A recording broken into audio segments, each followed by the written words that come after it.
My name is Hutch. I make videos and put them on the internet, and these are 16 things I wish I knew before I started playing Starfield. You are going to need a lot of resources if you are planning on spending a lot of time building up an outpost.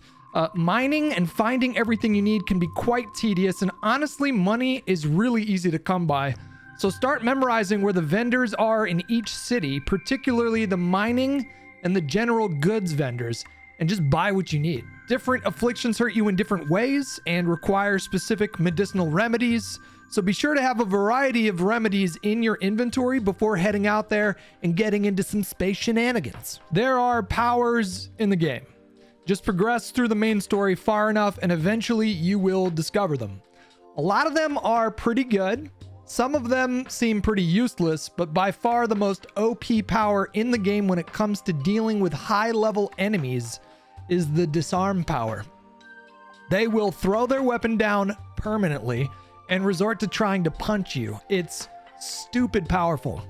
I think the order in which powers are given to you are randomized, so just keep at it with that specific mission and eventually you'll get it. One of the more confusing systems in Starfield is the fabricator that you can make for your outposts. It does as the name suggests, and it will fabricate specific items you may need for crafting so long as you have the resources required. So the game does not do a very good job of explaining how to set it up, and I spent, no joke, probably 45 minutes trying to figure it out before I finally just emailed a Bethesda rep and they explained how to do it. What you need to do is make sure that 1, you have enough power, and 2, you have a storage container close to the fabricator filled with the resource that your fabricator needs. You then need to create an output link from the storage container to the fabricator. Once you do all of this, it will produce as many of the product as you have resources called for in that specific recipe. Maybe I'm a moron. I mean, I'm definitely a moron. But man, I could not for the life of me figure this one out. Space battles in this game can be quite rough. There are oftentimes cases where you will join a new system and be attacked by ships that are far above your level. And in those cases where you absolutely cannot win, you can simply just grab jump to a new system and avoid the fight altogether. I've had to do this many, many times. If you get stuck and you just keep dying over and over again, just book it. Get out of there. This one's pretty simple. I don't remember there being any kind of tutorial to let me know that this is how you do it, but you can holster your weapon in this game. If you're playing on controller, Xbox controller specifically, you just hold X and yeah, you'll holster your weapon. This one's more general guidance than a tip, but you can find some truly breathtaking vistas in this game. It is gorgeous. So don't forget to just stop and just kind of take in the vibes every once in a while, because I was filled with such a sense of peace and contentment just wandering around certain planets and looking at the surrounding planets, moons, stars, etc. I mean, it's breathtaking. I think the lock picking in this game is a lot better than some of their previous titles. That being said, I found it to be quite confusing in the beginning. It didn't take me until probably like 20 hours in before I realized it's actually much more simple than I was making it out to be. You can actually line up every single piece. There's 4 pieces that you're going to need to line up. You can line up every single one in advance, and then at the very end, you just click 4 times in a row and you'll be done. I'm not sure if I'm making any sense. There's going to be 2 pieces that you need to use for the top layer and 2 pieces that you're going to need to use for the bottom layer, and they all need to fit perfectly. Like I said, you can do it all before you even start clicking A to begin the process. The loot in this game is, I think, almost completely randomized in terms of drops that you get from fallen enemies or in storage boxes. You never really know what you're going to find, and sometimes you may find an enormous upgrade. So in this clip, I found a melee weapon that did literally twice as much damage as my preferred melee weapon at that time. And that was just me in the open world stopping by this abandoned mining thing. You really never know what you're going to find. So like, this game heavily incentivizes getting out there and exploring and just looting as much as you can.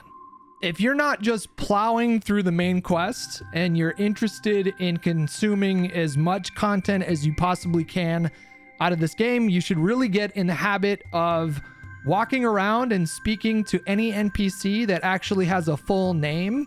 If it's a generic name like UC Security or something like that, they're just going to give you sort of one of 4 canned responses that they're programmed to have. If they have a full name, it's like a 50-50 shot that they're going to give you a mission. So if that's your cup of tea and you're trying to be a completionist, explore each city that you stop in, explore each ship that you stop in, just talk to anybody with an actual name, and you'll be astonished with how many missions are in this game. If you didn't already have enough reasons to explore and loot as much as you can, there are permanent buffs in this game. You can find them in the form of, I think they're either graphic novels, magazines, comic books. You'll just sort of see them lying about in some building that you're in. You'll pick it up and then you'll notice on the side it'll say something like permanently get 2% extra damage on ballistic weapons. So get out there, search, loot. If I haven't stressed it enough, loot everything and everyone. For example, I was in a mine and I killed some spacers, and then on the body of one of the spacers I found a note that said secret outpost. That secret outpost note gave me a quest, and at the end of the quest I had legendary gear. I'm not going to show you or spoil it, but it looks awesome, and the properties were excellent.